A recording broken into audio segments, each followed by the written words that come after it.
Hey everyone, it's your favorite dynamic duo, Karmea and I'm Marcus. Marcus and your favorite gentleman, and Karmea Wells, the unorthodox Southern Belle. And today we are going to be talking about. We haven't gone live in a minute, Karmea, have we? We have not. This is the first time we've been live this year, ain't it? Yeah. It has been.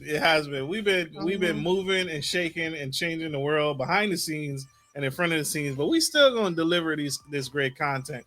And we wanted to talk about.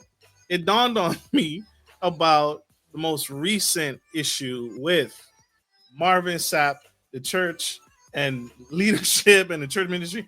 But you all, this really blew me. Karmea, when did you first see the Marvin Sapp clip and heard about it?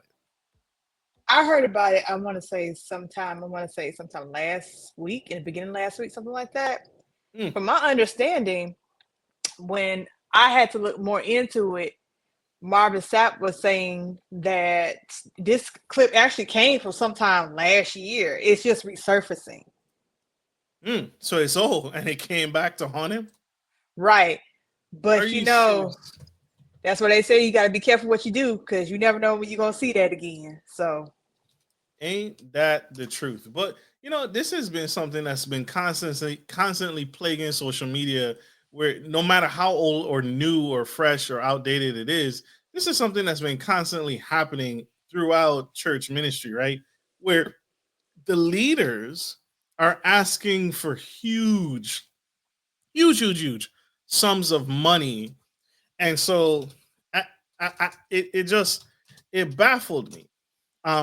And so one of the things I wanted to present, if you have not seen the video, if you have not seen the clip, we're going to play it for you here so you can kind of see what we're talking about that's catching this man a lot of flack. And they understand the cost that is involved. There's 1,000 of you. I said close them doors. Ushers, close the doors. Close the doors. Close the doors. It's 1,000 that's watching online. This is a small seed. If I get 1,000 online to give this, if I get 1,000 in the sanctuary to give this, that's $40,000 tonight. Now, everyone up here, we've all sold and seeded, but I need everyone standing up here with me, to plant a seed of $100. Because again, it costs to sit up here. And this is what I need you to do. If you're giving electronically, or even if you're giving tangibly, I'm gonna have y'all come to the altar and give it, because I need to see 1,000 people moving. Bring them baskets. I want the baskets up here. I want to see the folk. Y'all start moving. Y'all can bring it right now. Come. 1,000 people need to give $20. 1,000 people need to give $20. 1,000 people online need to give $20. This is easy, saints.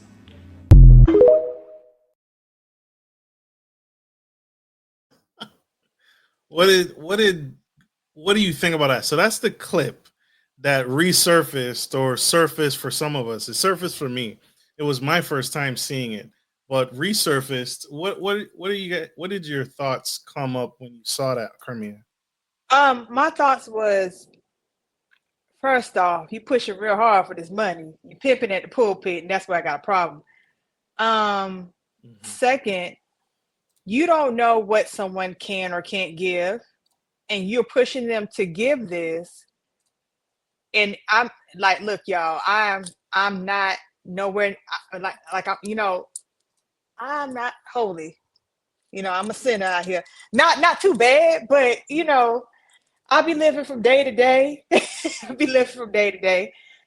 But I do know some stuff about the Bible, y'all, and he wants a cheerful giver. Not somebody with an attitude like, here, dang, take this funky $40. He want a cheerful giver, and you making people, you don't know what people can or cannot give. And not only that, I looked at, this is when I first saw the clip, this is without going in deeper to look at the interview. I thought it was like, okay, you're asking, first of all, you say shut the doors. I can get why people will say that, okay, well, he's being forceful, but shut the doors. There's like, no, leave them open so everybody can hear out in the hallway. If this is what we doing, leave it open so everybody can hear if you need the money that bad. Second, like I said, you don't know what people can and can't give. Your 10% may not be as your 10% may be actually 10% and it's bigger than someone else's. So we don't know where everybody stands. I feel like it was a little bit too forced. And but you go ahead, Marcus. What do you think about that situation? So that video, when it surfaced for me, it the first thing that came to mind for me is, why is he asking for the money? Why? Because it's not new for ministry or churches to ask for tithes and offerings and tithes. And so that wasn't new. But again, what came to mind for me immediately, or the first thing I thought about numerous things with that, is, what is the money being used for? And I grew up in a lot of church. Grandma was a Jehovah's Witness. Grandpa was a Baptist. Mom was a Christian. So, and a lot of church. I was going to church Sunday, Wednesday, and Saturday. I was going almost every day of the week. I got sick of church, but it was a lot of church, and so that wasn't new to me. There are different occasions. There's different reasons why. The church fund, right? The building fund. Someone has a need, or someone's sick and shut in. So many different reasons why churches have asked for contributions for various reasons. But it seems like, especially these celebrity pastors, are really catching a lot of flack and asking for bigger and bigger contributions. And so with any kind of ask, I want to know why. And maybe and that's what I was searching for when I was perusing social media. What was that $40,000 going to be used for? When do you know what came out of why he was asking for the money? When I looked more into it, by the time I looked into it, I got to the interview with Ricky Smiley. Hey, what's up? Same difference.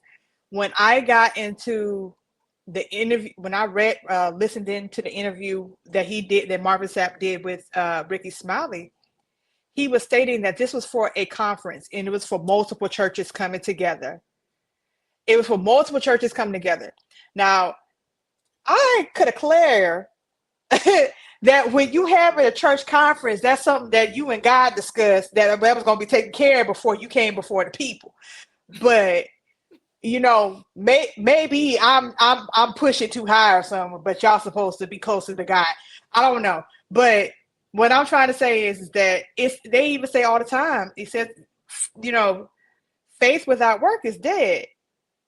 You had faith to come up in there that people had it, and you tried to push them to give it. If you that close with God, should the God have paid it all before you got in there?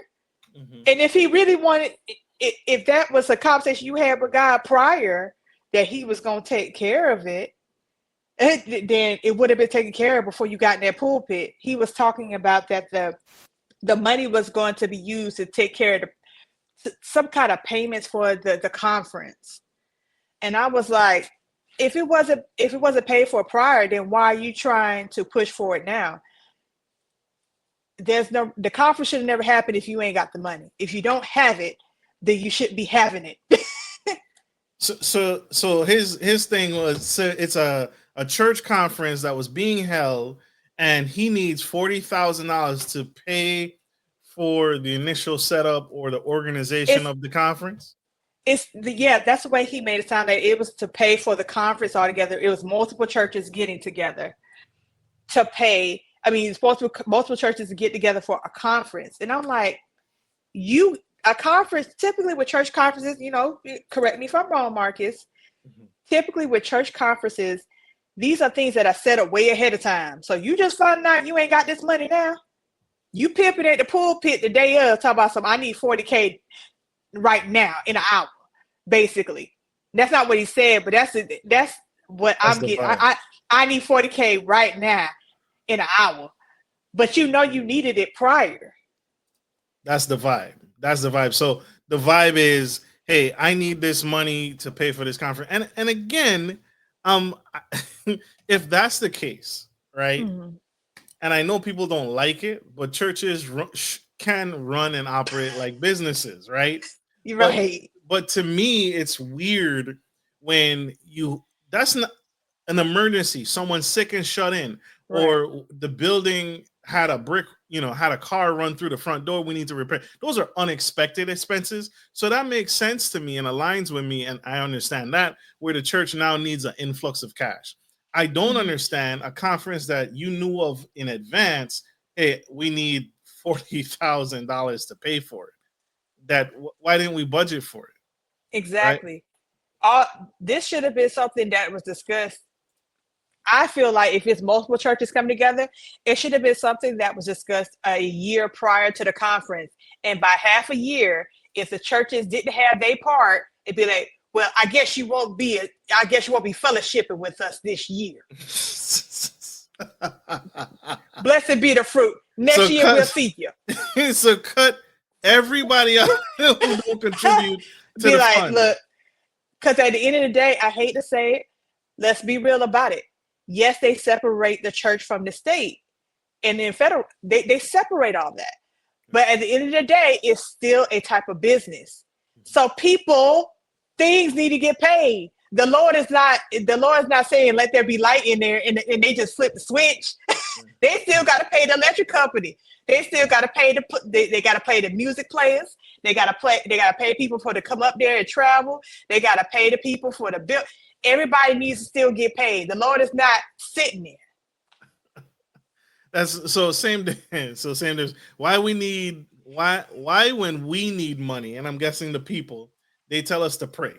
Right. When the church need money, they pass the bucket around. And I reverse that bucket back and say, who did you help this week? You reverse the bucket. Karmea, you reverse the bucket? I'd be like, who did you help this week? Because I don't have if it was my church home, that's different. But if I'm coming to visit, you better slide that bucket back to the end. This is like, look, I put my seeds where I know for sure they'll grow. And if I don't be throwing it everywhere, because I don't want to throw it on concrete and it does nothing but go into somebody's shoebox. But that's another talk. But if what same difference said, yes, they tell people to go for it to pray. They'll be like, oh, you need pray, pray to God that He'll come through.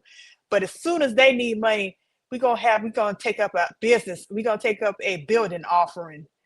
We're gonna take up a pastor's birthday offering. We gonna take up an offering to get the kitchen renovated. We go everything else has an offering, but let you as a person in the church have an issue. Now they gotta push it up to get reviewed. They gotta be like, I don't know, you might want to pray on that first. It come back to me, and they never there when you come back. All that type of stuff. Absolutely. Great, strong points. God provided Zoom too. They better meet there. So tune in from the Zoom. If you didn't pay your fee, join the conference from Zoom. And that same difference brings up another great point. And this is what Marvin Sapp calls good stewardship. So a friend of mine tagged me in Marvin Sapp's response on social media. And initially she was upset, just like I think a lot of people were. And she tagged me in what Marvin Sapp responded with on social media. So he made a public statement, and I want to share and read out for our audio listeners, because now everybody's tuning in. We are on iHeartRadio, Facebook, Audible, Spotify, Ghana, iHeartRadio, Facebook business page. Anywhere you get your podcast, you can tune in. But I want to pay homage and respect to our audio listeners. So I'm going to read some of this. So he responds on March 26th at 3:34 p.m. He must have got out of church. The 26th. Dissertation. He wrote a long response. So the 26th is a Wednesday, so he out of church, y'all. He good. So the response is, let's add some. Marvin Sapp says on Facebook, on his Facebook page, let's add context to the clip on social media. Recently, a clip has gone viral of me challenging 2,000 individuals virtually and in person to plant a seed of $20 during an international gathering held at a convention center with over 4,000 people in attendance that evening, plus virtual viewers. In that same moment, I also challenged leadership to lead by example by sowing $100. That evening, I personally gave much more. Some have taken issue with a particular moment when I instructed the ushers rather firmly to close the doors during the offering. To those unfamiliar with the church context or who may not regularly attend worship. Karmea, I think he's talking to you. Uh, I'm kidding. act like Attend I'm the worship. only sinner. I'll be damned. Who or may not regularly attend worship gathering. This has been misinterpreted as holding people hostage as well as offensive. That was never my intent. The truth is, when finances are being received in any worship gathering, it is one of the most vulnerable and exposed times for both the finance and security teams. Movement during this sacred exchange can be distracting and at times even risky. My directive was not about control, it was about creating a safe, focused, and reverent environment for those choosing to give and for those handling the resources. Unfortunately, in this social media age, snippets are easily shared without context and assumptions are quickly made without understanding the full picture. Now, allow me to give you some biblical context, not opinion, not tradition, but scripture. In 1 Chronicles 29, we find a powerful moment where David, preparing for the building of the temple, challenges the people to give. He starts by giving his own treasure over and above what he had already set aside. Then he calls on the leaders to do the same. What happened next? The people gave willingly and generously. In fact, they gave so much that a record was kept of each gift, and ultimately David had to tell the people to stop giving because the need had been exceeded. The Bible says they gave gold, silver, bronze, iron, and precious stones. Specific amounts were recorded not because God needed their money, but because the people needed to show their commitment to the vision and because stewardship demands accountability. So when someone challenges people to give a specific amount, it is not unbiblical. It is not manipulation. It is in order. It is consistent with scripture. But here's the tension. People's traditions often conflict with biblical truth. That's why Jesus himself said the traditions of men make the word of God of no effect. Mark chapter 7, verse 13. So yes, you saw a moment, but I invite you to understand the movement behind it. I felt it was necessary to provide context to this clip, and I hope you all share this explanation with the same passion and speed that the original clip was shared. So this is Marvin Sapp's response to the viral clip. And for those of you who have not seen the clip, we'll play it again so you all can see. And they understand the cost that is involved. There's 1,000 of you. I said close them doors. Ushers, close the doors. Close the doors. Close the doors. It's 1,000 that's watching online. This is a small seed. If I get 1,000 online to give this, if I get 1,000 in the sanctuary to give this, that's $40,000 tonight. Now, everyone up here, we've all sowed and seeded, but I need everyone standing up here with us, with me, to plant a seed of $100. Because again, it costs to sit up here. And this is what I need you to do. If you're giving electronically, or even if you're giving tangibly, I'm gonna have y'all come to the altar and give it, because I need to see 1,000 people moving. Bring them baskets. I want the baskets up here. I want to see the folk. Y'all start moving. Y'all can bring it right now. Come. 1,000 people need to give $20. 1,000 people need to give $20. 1,000 people online need to give $20. This is easy, saints.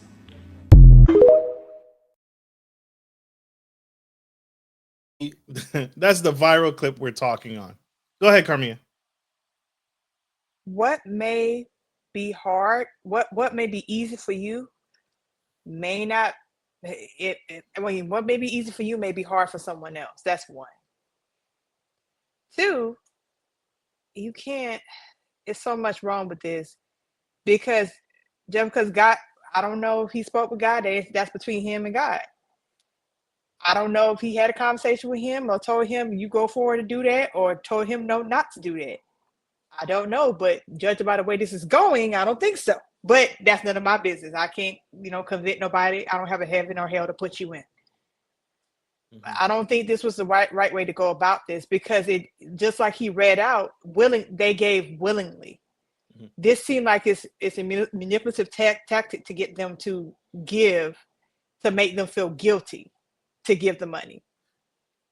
He's saying, I guess from reading it, and I probably need to reread it again, there's a lot to take in. he's saying it's almost a safety. He made it seem like a safety concern, but he didn't seem concerned about safety, more so around, hey, nobody leave. And I didn't get the impression that he's saying close the doors for safety, right? If you were so concerned about people moving and it being dangerous, if people are moving during offering, how? Right? The ushers are moving, the people passing around the collection are moving, the people giving.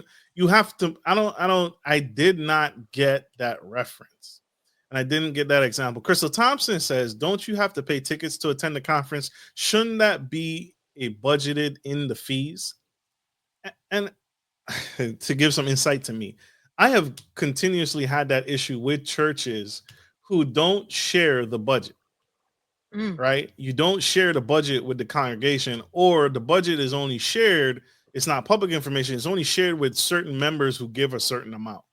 I have a significant problem with that. Yeah. And to Karmea's point, where she said earlier, where yes, the Lord commands us, God, Jesus, to tithe and give and give and tithe, but it's, to me, the part of wisdom comes in of where I sow my seed, right? Because pastors and leaders always talk about planting a seed in good soil. If I do not think this is good soil, I'm not planting a seed.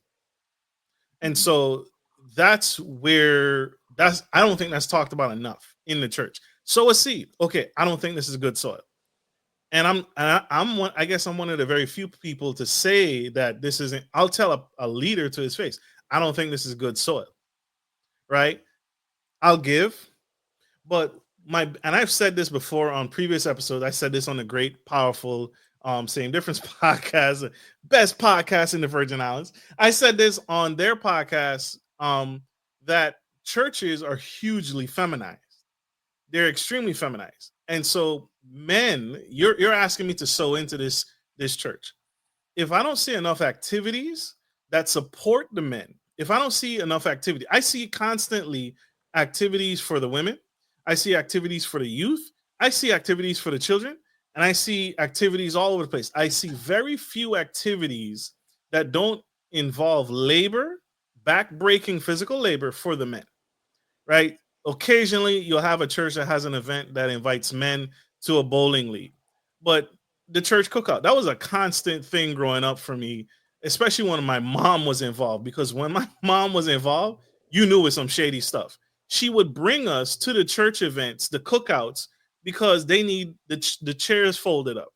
They need the tables put up. They need the men to put some stuff away. Help them move that table. Right? It was always something conniving behind it. It seemed like, and which built up a huge remorse towards going to church. Because when you get there, you always got to do something. It's never that you can sit down and relax and enjoy the fellowshipping. And so, yeah, same difference. Is it normal to order ushers to close the door during giving? No, I don't think that's normal. I don't feel like that's normal either. I was like, what, you need to close the door? I feel like if you're doing this with no shame, no problem, it doesn't matter whether the doors are open to, to the outside or the hallway or where it shouldn't matter. The door should be open, not all the time, but that's an odd time to ask them to close it. I would have thought you would have asked them to close the doors during the sermon, not necessarily when it's time to give, because I'm going to let you know right now, you can close the door if you want to, but I'm headed toward that exit. Me and the usher, we gonna scrap. It's just the way it's gonna go. Me and her go get down and be like, ma'am, I know you got grandkids somewhere, and I would like you to make it there. Let me move. let me get out this. Let me get out this door. You gonna hear them heels click clacking to the back. Look at God. Oh, we giving right now, and I'm leaving right now. Blessed be the fruit. Open this door. Yeah, absolutely. Resentment. Resentment, same difference, mentions resentment. It built up a huge resentment for me. It built up a huge, I don't want to go. I don't want to be a part of this, because every time I go there, I don't get to enjoy the worship. I don't get to enjoy the activities. I don't get to enjoy the event. I'm always getting there and I'm being put to work for others' enjoyment, right? And then again, you have spiritual leaders that will say, well, that's the burden that men bear, is to sacrifice. No, right? When God said rest, he didn't just say men, he didn't just say women and children rest. He said everyone. So there needs to be a day of rest. There needs to be a place where I can go and enjoy. And yes, there are men's conferences, but a lot of times they're just men conferences. Women be going on cruises. I can't tell you how many first ladies I've met who the first ladies organizing some cruise event for all the women of the church, and they get to go to. I remember one church. The other guest who was supposed to be on this show, she went to a women's conference in Disney World, right?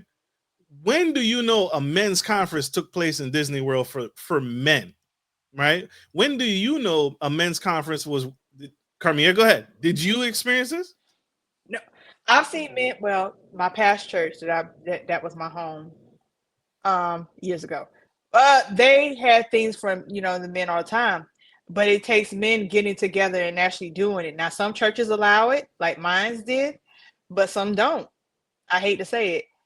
And it takes those men to say that I want to stand up and be a pillar for the other men of the church. Let's do something together that don't involve us having to build, having to not rest, having to do stuff. Let's do something fun. Let's go, to a water park. Let's go somewhere, go on a golf trip, something like that. So I'm sorry, read the comments. So just. I think it depends on the ministry. It depends on the church. It depends on the congregation that you're in. But I get what you're saying. Not too many, give, like they don't give the outings and stuff to the men like they plan for the women.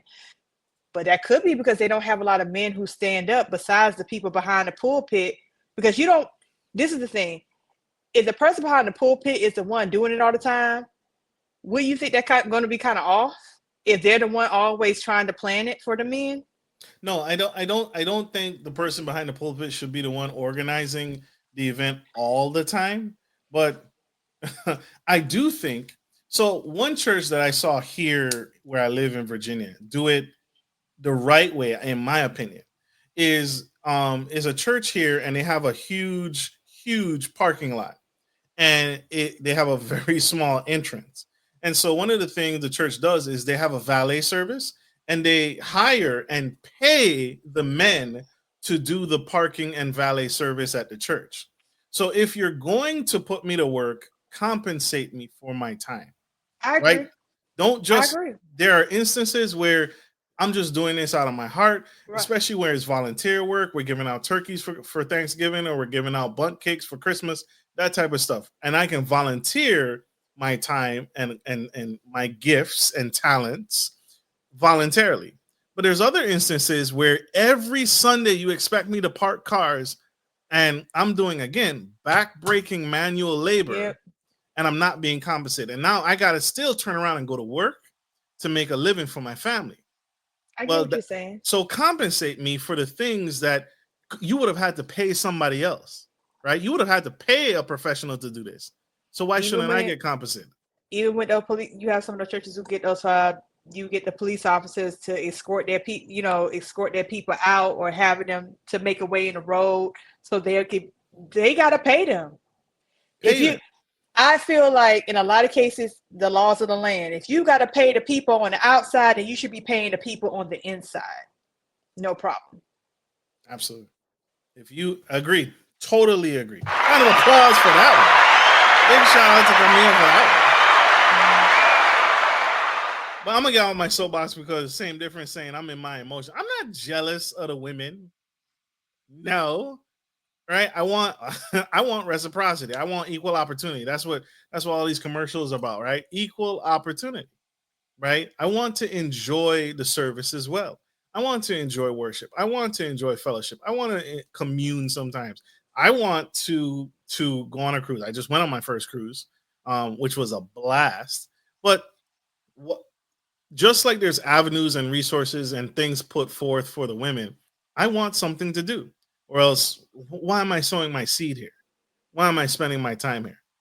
Why am I sacrificing all the time for someone else's betterment. I should be served as well. I should be poured into as well. So I'm not jealous. Same difference. No, I am not. We have another clip. I think this clip is, I didn't get to watch it all the way. I think this clip is him expounding some more on, is this the what he explained on the podcast, Karmea?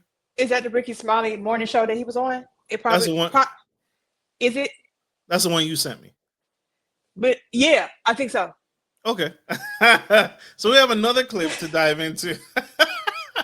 There's another clip we have to dive into. I think he's expounding more on why he did it. I made them give $40,000 and I wouldn't allow them to leave until they gave it to me. And to be honest with you, that is absolutely false. Yeah. Number one, that offering was taken last year.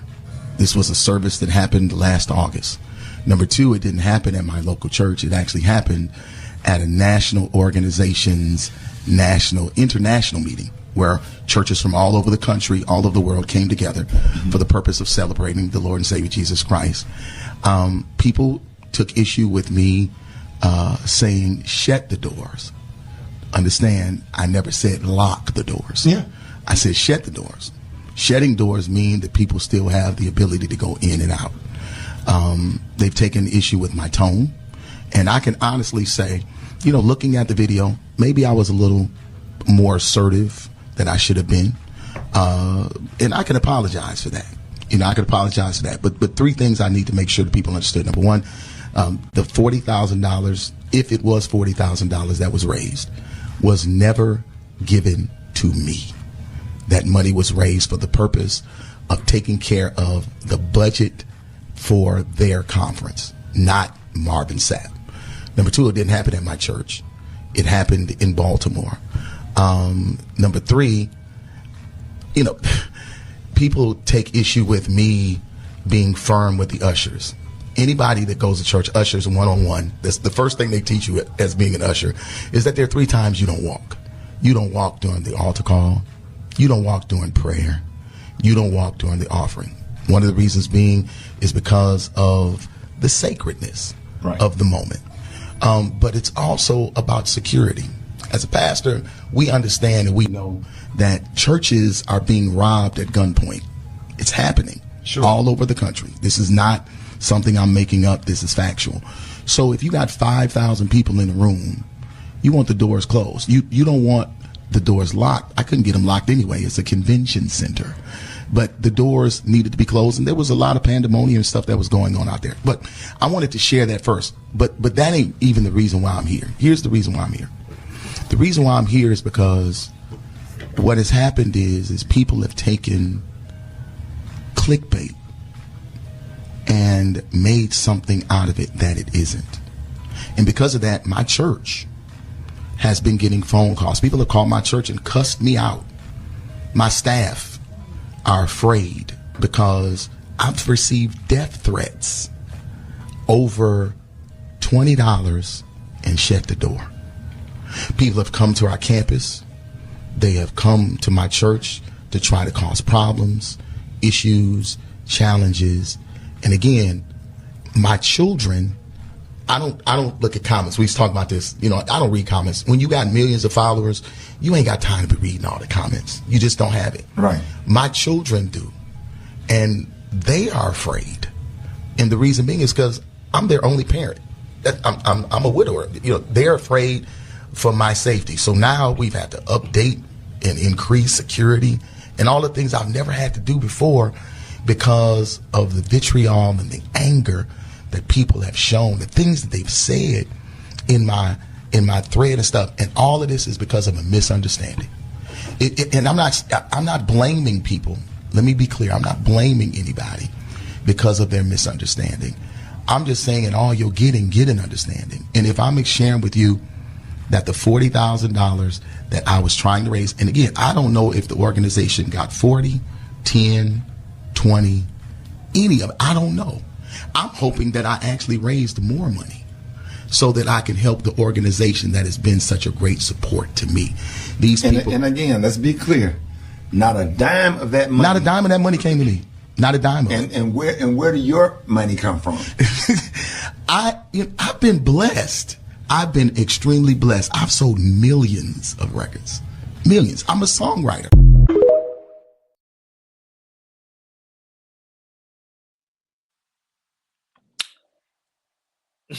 Go ahead, Karmea. As I said before, if the money was not there for the conference prior to the conference, the conference should not be had. This ain't a rent. This is not a rent party. Mm-hmm. So you're saying the money should have been budgeted and accounted for prior to the asking, or so they wouldn't even be asked. Crystal Thompson, I think, agrees with you. No other conference, this is for our audio listeners, no other conference, concert, or other major events am I expected to plant a seed after paying my coins for the event ticket and merchandise. You think Trey Songz and the rest of them they on a Millennium Tour right now? You really think they out in the crowd saying, all right, so we gonna take up a donation after this song right quick? People already paid the travel and coming. They already bought the tickets. What else do you want? I understand. Like,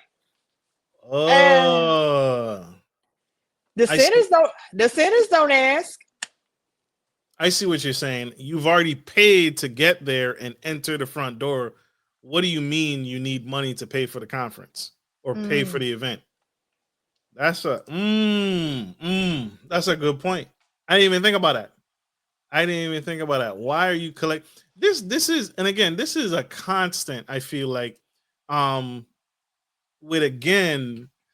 churches need to be more transparent, especially when we're talking about something as sensitive as finance and money, right? Finance and money will destroy an entire marriage, an entire household. So a church, in my opinion, should be of the same mindset, of the same level of responsibility, and be forthcoming, right? And so what do I mean by this is say it, right? Say it with your chest and put it out to the public so members of the church and congregation can see where the money is flowing, not just specific members, not who, I remember visiting a church again in my area that the church, so it's like the pews, it's not even pews, it was like foldable chairs are in the crowd, right, around the stage. But then I'm looking at the stage and there's a box. It looks like a VIP at the club, where it has that ring around the chairs. There's some additional chairs on the stage next to the pulpit. And so I'm wondering, I said, what in the world is that for? So then a lady walks from the back, walks completely to the front, walks on stage, and there's a gentleman standing there, and he lets her in. Again, it looks like VIP from a club, right? And I said, what is that section for? And it's a section for people who donate or tithe a certain amount consistently. And so they get to sit on stage with the pastor, and it's sectioned off from like, if I were wealthy, I would never sit up there, right? I would never sit apart from the people I worship with. It doesn't matter what I give, but there seems to be this constant push and reminder about wealth and prosperity, and that's all said and done, and that's great, but not everybody's there, and it keeps coming up. I remember a couple of years ago with the situation with the private jet, right, where that one leader was asking for contributions of a private jet. Hey, give your money. Passing needs a new jet, right? Why? Are the church members benefiting from the jet? Who gets to ride in the jet? Is this just for the leaders, or is it just for the people who tithe a certain amount, or does everybody get to use the jet? There's this evolving wheel of the church needs more money. The church needs more money, without very little or no explanation as to why. And I remember one time, the leader I was serving under, he was trying to explain that it's a word from God, right? Because all the churches were kind of doing it unanimously, because you would visit, because it would almost happen like at the same time, where several churches would be having a major push for tithes and offering. And they say, oh, that's God. You know that's the work of God. Is it? Or is the church that you serve under, the hierarchy of the church, pushing this from up top, and it's coming down communally, right? And it's being spread to the masses at the same time, right? Why? Why do these situations keep happening, right? Unless, and again, they wouldn't be public, they wouldn't be recorded, and they wouldn't go viral, I think, if there was just an explanation. Give the people an explanation and show the money up front. Stop hiding it, right? Stop surprising people with, oh, you're here today at this conference, I need you to give an additional $20. It was such an entrapment, right? I remember my first entrapment with the church, where Entrapment. my entanglement, right, with the church, where the leader I was serving under, he brought all his members to church, one of his church friends. It was a Christmas celebration, or so we thought. So everybody's like, oh, okay, 2 churches coming together to celebrate Christmas. That's cool. That's gonna be a party. That's gonna be fun. 2 different churches partying together, meeting new people, networking, all of that. So we get there, and it's our church and their church in the building, and it's maybe 20 people total between both congregations combined. And I remember sitting there, and he didn't do anything extreme like lock the doors, but he passed around the tithe and offering plate. So then everybody gave. And then it came up, they did and I'd never seen this, they did the count right on stage, right? He counted the total sum of all the plates right there. And then the guy would go up and whisper to the pastor, and the pastor said, I think there's $1,000 in this room. It's absolutely not. It's 20 of us. It's 20 people between his church at this Christmas event so far. The first plate went around. So then a second plate comes around. I've been to one church that did that. I didn't give the first time because I didn't feel right. I didn't spiritually feel right. They said, you didn't give the first time, Karmea? No, I didn't. And the second time they sent it around, I was like, yeah, let me go ahead and clack my shoes up out of here, because this ain't it. You left. This is not. Oh, I left. And the usher did. The usher had already, you know how they, at some of these non-denominational churches, they be like, oh, come as you. I'm not that person that disrespects the Lord in any way, or a church on what I wear. But if you have like a little body on you, even if you're fully covered, some women can be very irritating about that. But that's another story. I got stopped by that same usher. We about to take up an offer. I said, y'all already passed it twice? Ma'am, you already passed it twice. Yeah, you go ahead and give it up. I'm about to go. Have a blessed one. Walked out of that church and never went back. Why do you think it keeps happening, Karmea? Dantes Trump is in the comment. Nothing wrong. Dantes Trump says nothing wrong with giving to the church, but some abuse it. Some abuse it. I can see that. I don't think there's anything wrong. Dantes Trump, I don't know when you joined us, but I think I don't think there's anything wrong giving, right? And as we are instructed, those that believe, you should give, and we're supposed to give. Again, earlier I talked about, but where I sow my seed is still completely dependent on the individual.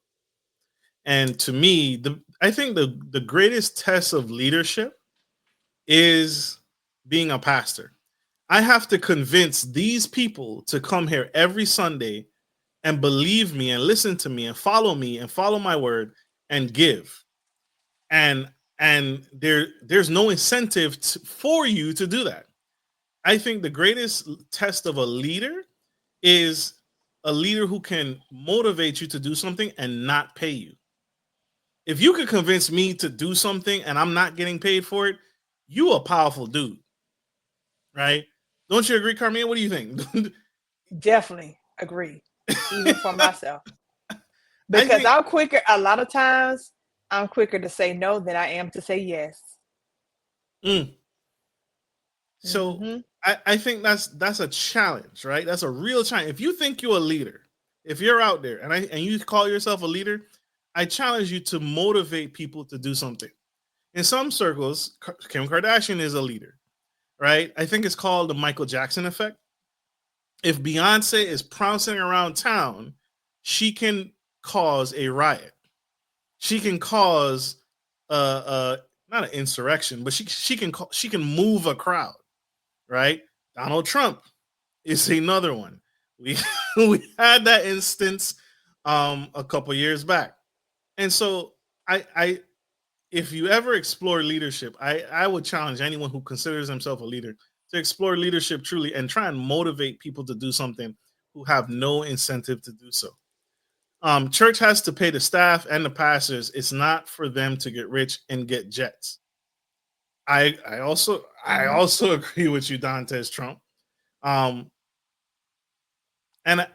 as they should. I want to be very clear. I know one thing: if you see a doggone church out here with a jet, a helicopter, it better never go down. Why that's you say that's how I know that it was covered by God. It better never go down. It better not ever fall out of them holy skies. It better not ever go down. Because as soon as it do, I'm gonna be like, God didn't ordain that. He did not ordain that. I remember a TikTok. This is terrible. The guy said, if I pull up to a church, if I'm visiting a church and if there's more than like 3 or 4 handicap spaces, I'm leaving because there ain't no miracles here. There ain't no miracles. Where the miracles at, Pastor? For real. Where the healing? Exactly. They should be decreasing as the years go by. Not saying you should have 0, but why is there 12, 14, 20 up front? Handicap parking spots. Okay, I'm sorry. Dantes Trump, I'm sorry. But Pastor Leroy, what? Pastor Leroy in a Tesla in Decatur. Yeah. Decatur is, well, they have a good part of Decatur, but it's really bad out there in Decatur, Georgia. You have Pastor Leroy, he just pulled up in a brand new Tesla truck. Like, wait a minute, with whose tithes and offerings? Because they ain't just his. So at the end of go ahead. No, go ahead. I'm sorry. At the end of the clip, he did talk about my money comes from music. He's a producer or songwriter or something like that. So I if you know your church and you know your church members and you know what you should know, one statistic that I think most churches should know if they don't already is you should know the level of affluence at your church. You should know how many affluent people and how many poor people you have. And if that number sways in the one direction or the other, then to me, that's a problem. And I find that to be a huge problem. If the pastor is affluent and drives a nice car because of the blessings that God has given him, by all means, enjoy your blessing. But I find that to be contradictory if over 50% of your congregation is poor. I feel exactly what you're saying. I know everybody makes their own decisions. Everyone has free will. But if there typically are a lot of people in the church, may not be everybody, of course. I'm one of the sinners. I'm not perfect. But, typically people are doing right by the word and they're doing right being good stewards, typically. So if they're in the same boat as the pastor, then why aren't they getting the upgrades and stuff through life as well? But if you go to a church and you see that, the pastor, he is rich, he got all this, and then over half of the church is struggling and can't make it, but the pastor can, that's a problem, a big problem there. I know everybody has free will, stuff happens, people do what they want to do, all that type of stuff, but there's an issue there. There's a big issue. I was recently watching Restoration Church with Mike Todd, I think his name is Restoration Church. the guy who spit on the dude's face to set an example on his during his church sermon. But Restoration Church. And so Restoration Church was really, it had a message about money and giving. And so he's like, I want to be able to give and go out and give people houses. I want to be able to just walk amongst my congregation and the community and say, hey, you've been living in Section 8 for a minute. I want to give you a house. Here's a house. But the other thing to that point is, and I've learned this as well, is not everybody's ready to receive, which is what you keep saying, Karmea. You keep saying that too, is not everybody is ready for a blessing. You give the wrong person a house and they will destroy that house. I saw it specifically one time. The example that comes to mind is I used to know these two sisters. Their parents were hardworking individuals. They busted their butt and they had the house that they lived in. And the parents bought both their daughters houses on adjacent blocks, but on the same street, but on adjacent ends. And one sister got a house, the other sister got a house. And it was to incentivize them to say, hey, when your mom and I are gone, you sisters can stay close to each other. You girls can love on each other and support each other. And you have a paid off house. So mom and dad die. One sister moves in one, the other sister moves in the other. They destroyed both houses. And now today, both of them rent apartments. Now, you know they need that tail whoop. To one sister who was not, both sisters were not ready to receive. They were single women and the house fell apart. And when stuff would break, when stuff would fall apart, when things wouldn't work, when pipes would freeze, when leaks would occur, they were both unwed women. They were single women who was blessed with these houses and they weren't ready for it. And so I'll never forget the one sister, you would walk in her house and there'd be rats running all over the place, mice on the carpet, furniture during the way, the dilapidated roof. One side of the roof is caved in some parts of the house. It was terrible. The sink was backed up. Toilets are clogged. Some toilets don't work. It was terrible until the city finally condemned one sister's house. So what did she do? She moved in with the other sister down the street, destroyed that house.